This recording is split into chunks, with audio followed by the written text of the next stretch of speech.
Tapos nung pagka may baha na, ang daming nanira solusyon, ano? Bubukain nyo lahat ng konkretong kalsada, gagawa natin ng water storage yan. Imbis na bumaha tuwing tag-ulan, ang gagawin natin ay iipunin natin ang tubig. Genius!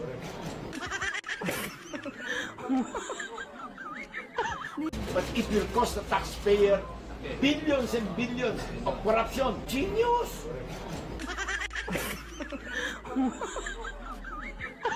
I take it upon myself. I will cooperate with all of you at no cost to you guys. Kami lang gagawa. Wow! Kita mo? Ang daming solution, ang daming pera pinag-uusapan. Kami lang gagawa. San Miguel na magkiklearing. Tawag sa akin si First Lady. To be exact, para factual. Pag-imbestigahan ko. Titakbo kagad din. In-organize ko kagad yung mga team natin. May dalang drone. Nalinis na. Ba't mabagal pa rin ang takbo ng tubig? Uy, inspection nyo nga. Bakit mabagal ang takbo ng tubig? Pero kumapa. Engine drone. Wow! May bomba na nahanap. Ano? Tinakpan pala yung Tulyahan River ng ilog. Nilagyan, ito yung ilog. Nilagyan mo na ng niliparan ng helicopter kahapon. May kompletong video yan. More than one. Iba yung mapa. Iba yung kwento kutsero, iba yung may mapa at saka may video eh. Makikita nyo, kaya yung mga sinasabing solusyon ng baha ng Metro Manila, lalagyan doon ng water storage yung mga kalsada. Can you imagine yung mga kalsada, sementado, ang lalapad, babasagin mo, gagawin mong water storage? Kalokohan yun. Eh meron pang media, hindi ko na babagitin yung pangalan itong senior media. Mon, alam mo ba kung ba't walang baha ang BGC? Bakit ho, sir? Dahil yung BGC, ginawa ng water storage yung ilalim ng kalsada nun. Sabi ko, to be exact, si Pucha ko. Sinabi ko rin pala. Sabi ko, paimbestigahan ko. Pero I do not believe there is such a thing as yung kalsada, puro water storage, kaya hindi nagkakos ng baha. Ang alam ko sa BGC, kaya hindi nagbabahayan, dahil medyo mataas yan. Di ba, sir? Mataas siya. Number one. Number two, maraming sinkhole dyan. Ano yung sinkhole? Sinkhole. Dahil, di ba, nandiyan yung fault line? Oh, kaya wala masyadong baha dyan. Pero hindi ko na tutuloy yan, baka matakot yun. Ngayon, ang solution ng Metro Manila flooding is para ng ilog. At yung mga tinayong sheet pile o tinayong kalsada, kailangan alisin, linisin. Solve ng baha ng buong Metro Manila. Tama-tama, sinabihan ako Malacanang to coordinate with MMDA chairman. So, nag-coordinate kami. Ang galing ni chairman at yung kanyang team. Walang biro. Not because he's here. Magaling yung team niya. Naintindihan nila yung problema. Hindi lang nila na-drone, pero naintindihan nila yung problema. Ang kailangan ng Metro Manila, isa lang, tanggalin yung mga sheet pile na yan na nagbara ng ilog at tanggalin yung mga kalsada, tsaka housing, tsaka eskwela sa ibabaw ng ilog. Solve na yung baha ng buong Metro Manila. Wala na kayo hanap buhay nun, no? Ay. Ngayon, ako po, San Miguel, Ramon Ang, nagbo-volunteer ako ngayon. Ako nang tutulong sa buong Metro Manila mag-solve ng baha. At no cost to the people, at no cost to the government. Kahit yung eskwela, gusto mo, bibili na ako ng lupa, kapalit nun. Tatayuan ko ng kapalit na eskwela. At yung housing, bibili na rin ako lupa para tayuan ng pabahay yung mga tao doon. Para lang alisin natin yung mga pabahay at eskwela sa ibaba ng ilog. Kaya, pag may problema, huwag tayong magtuturuan, di ba? Hanapin natin yung problema, imbestigahan natin. Hindi nga ako satisfied sa drone eh. Helicopter ko ba yan? Siya. If you remember last year, di ba nagbaha yung Bikutan? South Luzon Expressway, Bikutan, hanggang dito ang tubig. Biniblame na naman ako. Pinapuntahan namin kung bakit. Meron pala na construction, naglilinis ng transit mixer. Binuhos yung konkreto sa kanal. Nanigas yung buong kanal. O kasalanan ba natin yun? Hindi. Wala na turuan. Pinalitan namin lahat ng kanal. Kami gumawa nun at our cost. Concrete cutter, yung kasada, pinalitan kanal. Sinimento na bago. Meron ba kayo narinig? Wala. At no cost to the government, ha? Sukat, nagbara. Ito na naman, same problem.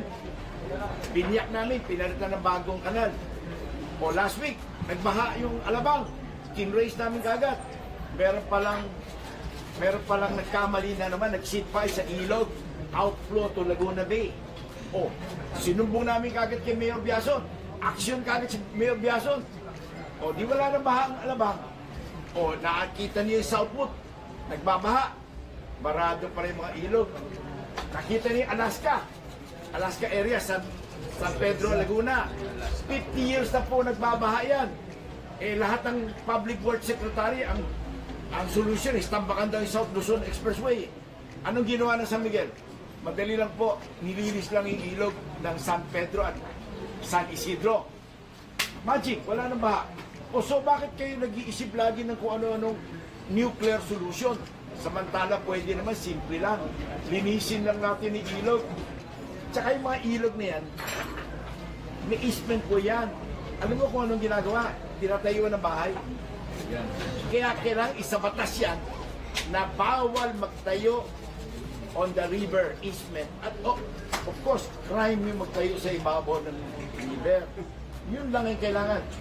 So, naging congressman ka, pare. I-push nyo na yan. Isabatas yan. Para wala nang baha ang buong Pilipinas. Ano ba problema? O tingnan nyo, nagbabaha everywhere. Ano ba problema? Nagbara lang pala yung ilog, nagtuturoan pa tayo. Tapos pag nagbara yung ilog, imbis na linisin yung ilog, gawa natin wall para may hanap buhay. O yun, patay. O yung wall. Pag nag-seat pile, di sa gitna sinik pile. Tapos nung pagka may baha na, ang dami na nila solusyon, ano? Hukain nyo lahat ng konkretong kalsada, gagawa natin ng water storage yan.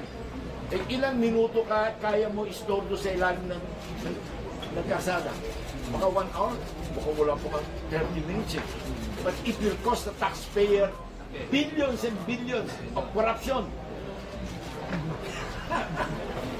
Kaya, kita nyo, if you notice, yung area of responsibility, nakita yung NAIA Airport, every year baha yan. O ba this year, walang baha, ang lakas ng bagyo. Yung bagyo natin last 2 weeks ago, in 15 hours, 372 millimeter of water.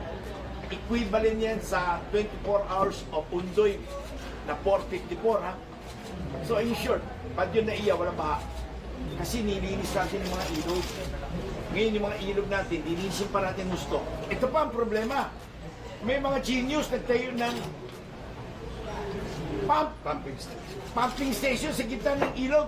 Nagtayo muna ng pundasyon, tsaka naglagay ng bomba. O di lalo hindi makakadaan yung tubig. Genius! Hindi naman po ako yung Ay, genius di na ko yun. yun. Nilinawin ko lang po. Minsan meron pa Parang kilala mo. Paano Hindi po ako yung genius na yan. Kiklarify ko lang po. Okay, ganito. Hindi na tayo magsisisya. Nakita mo, hindi ko na dinuduro kung sino. Pero, I take it upon myself. I will cooperate with all of you at no cost to you guys. Kami lang gagawa. Wow! Kita mo, ang daming solution, ang daming pera pinag-uusapan. Kami lang gagawa. San Miguel na magkiklearing. Pero without you guys authorizing us, hindi namin magagawa yun. Paano namin bubunutin yung mga yun? But with MMDA and mayors, ay, yung lahat ng obstruction na yun, bunutin natin para mawala na yung baha. Kailangan pa ba ng batas yun? Hindi na. Gawin mo lang. Pabayaan mo na sila magdemanda kung gusto nila. Ba tama? political will. Oo. Yung mga nagtayo ng bahay sa gitna, tanggalin na yun. Bigyan natin ng pabahay para naman din nila sabihin, eh, basta lang silang pinaalis, di ba? Oo. O so, di ba, ang liit ang problema, kaya dami nyo pang genius na nakita ko sa television. Ikaw pa yung genius. Hindi siya. Hindi, ikaw. Kaya napanood ko sa television, sabi ng mga master planner daw ay, kailangan hukayin yung mga kasada, gawing water storage lahat yan. Ang bigyan ko yung example, bakit nagbabaha sa Talayan Village, Quezon Avenue, Araneta Avenue? Bakit nagbabaha? Hindi nyo alam ano? Papakitaan namin kayo ng video. Yung tubig ng San Juan River, dapat yan pupunta sa Manila Bay. Guess what? Tinaiwan nila mga bahay. Kaya hindi makaliko yung tubig, hindi makalabas. Yung tubig yan, hindi nga dapat pinapaliko eh. So yung tubig, Crooked River, we should buy the right of way para dagdagan yung flow ng diretso. Eh, hindi, tiniwan pa ng bahay. Ang Jose. Kaya kawawa yung mga tiga Quezon Avenue, Talayan Village, Oh, grabe. Santa Mesa Heights. Nagsasara nga yung Skyway. Yung Skyway yata ba? Hindi makababa. Early announcement, shut down yung QLC. O tingnan mo, Wes, sa lugar mo, sa NLEX, bakit nagbabaha? Ang baha ng NLEX, Taas. o sosolving ko yung problema ng pare. Magkano gusto natin, o? Sama ko dyan. Pwede ba? Oh. Pwede ba akong bumakas sa Of pusta? course! Solve yan! The first time yung Lex exit natin. Eh, ang dali-dali ng problema yan.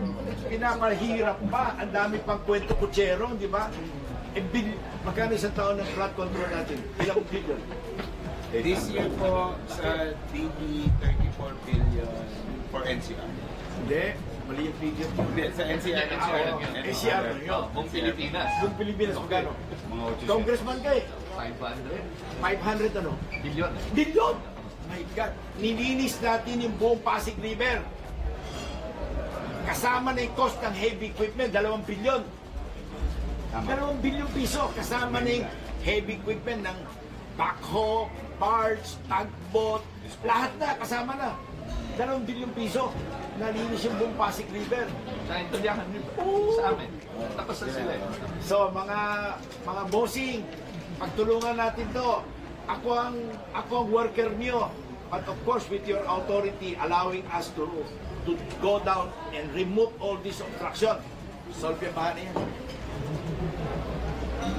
Ang puntong usapan nito, nung may bagyo, eh, nagbaha yung Commonwealth Avenue. At tumawag sa akin ng Malacanang at ang sabi, yung bang MRT-7 nagko-cost ng baha yan. Sabi ko, iimbestigahan ko. So nung inimbestigahan namin, nagbara lang pala yung drainage na maliit.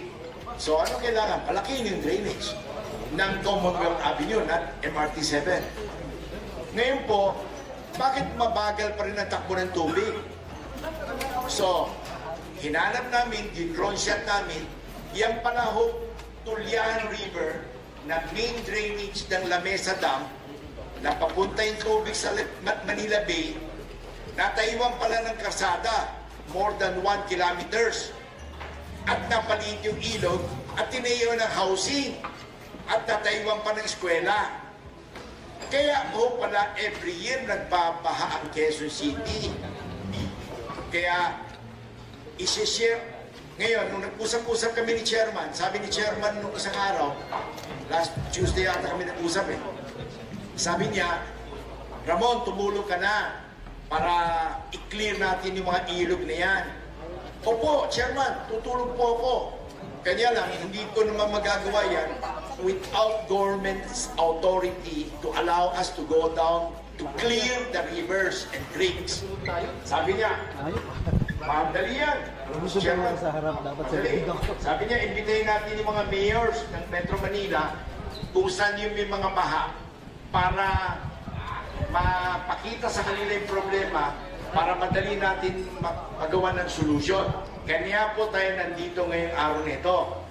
At kami po sa San Miguel tutulong, linisin yung mga ilog na yan with the cooperation of local government for free para mapabilis natin yung pag-alis ng baha. Mga kababayan, naalala niyo ba yung mga baha kung saan-saan dito? Yung Pikutan, last year, di ba? Grabe baha. Sinolve namin yan immediately within 30 days. Sukat, sinolve din namin yan. Gumawa kami ng bagong drainage. O yung Alabang, last week, nagbaha. Nilapitan namin kagad si Mayor Biason. Action man kagad to. Binigyan kami ng authority para linisin yung bara sa dulo. Solve kagad. Ibig sabihin, pag may problema, hahanapin lang natin yung problema para ma-solve natin kagad. Kasi pag government ho ang gagawa, magpapabidding pa kayo eh. Kami sa private sector, kung saan yung bara, at saan yung sira, magagawa namin kagad yan. Dahil private funds yan eh, no? Walang cost to the government. Kaya kami ho, nagbo-volunteer ho ngayon para tumulong na ho sa mga local government kung saan ho kayo may baha sa Metro Manila, gagawin ho namin lahat na magagawa namin para matulungan namin isolve yung problema.